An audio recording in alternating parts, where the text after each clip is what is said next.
Shalom, Bapak Ibu yang kami kasihi dalam nama Tuhan Yesus Kristus.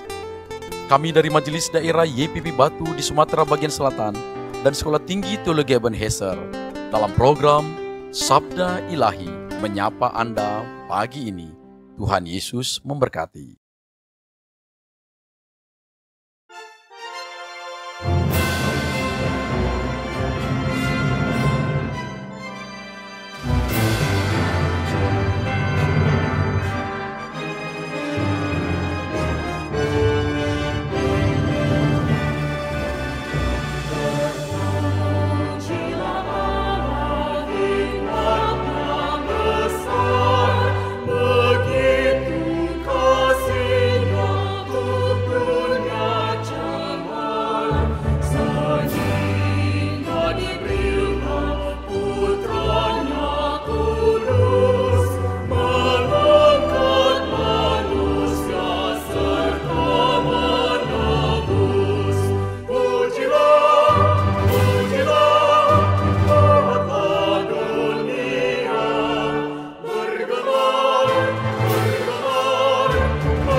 Shalom, pendengar setia Sabda Ilahi.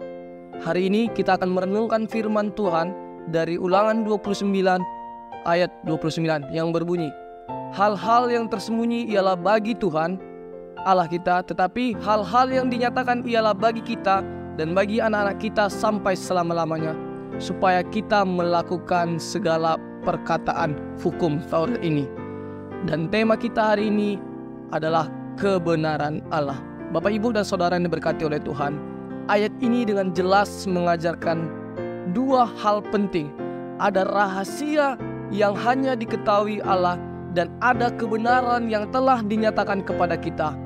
Ini mengingatkan kita akan keterbatasan manusia dan supremasi mutlak dari Allah sebagai makhluk yang diciptakan. Kita tidak dapat mengetahui segala sesuatu yang diketahui oleh Sang Pencipta.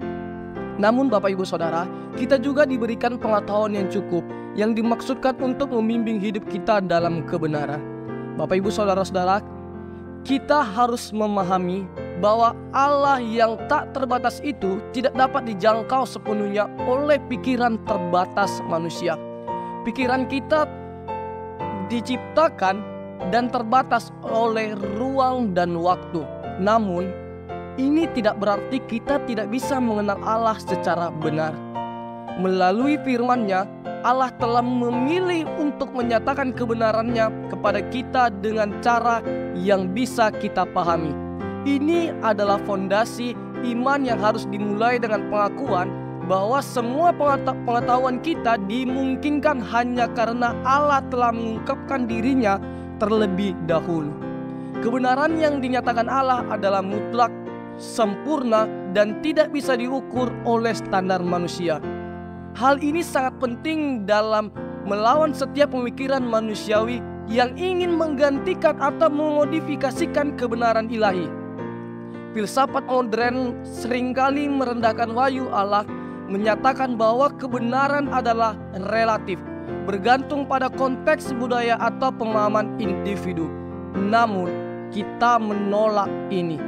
Kebenaran Allah tidak bisa direduksi atau dirasionalisasi oleh pemikiran manusia yang terbatas. Sebagai umat Allah, kita dipanggil untuk menerima kebenaran yang telah dinyatakan kepada kita dengan rendah hati. Maka Ulangan pasal 29 ayat 29 menegaskan bahwa hal-hal yang dinyatakan Allah bertujuan untuk membimbing kita dalam ketaatan. Kita dipanggil untuk menghidupi hukum-Nya, bukan dalam kebanggaan atas apa yang kita tahu, tetapi dalam penyerahan kepada kebenaran yang sempurna. Meskipun kita tidak dapat memahami semuanya, saudara-saudara, marilah kita menghormati Allah yang Maha Besar, yang telah memberi kita cukup pengetahuan untuk mengenalnya dan melayaninya. Dan dengan iman kita mengakui bahwa rahasia-rahasia yang belum kita pahami tetap berada di bawah kendali Tuhan yang berdaulat atas segala sesuatu. Demikian jauh kebenaran firman Tuhan, mari kita berdoa. Ya Allah, Bapa yang maha besar dan maha tahu, kami bersyukur karena Engkau telah menyatakan kebenaran-Mu kepada kami melalui firman-Mu yang kudus. Kami mengakui bahwa pikiran kami terbatas dan hanya oleh anugerah-Mu kami dapat mengenal Engkau. Bimbing kami untuk hidup dalam ketaatan kepada wahyu-Mu dan ajari kami untuk rendah hati di hadapan misteri-misteri yang hanya Engkau ketahui. Dalam nama Kristus Sang Kebenaran kami berdoa. Amin.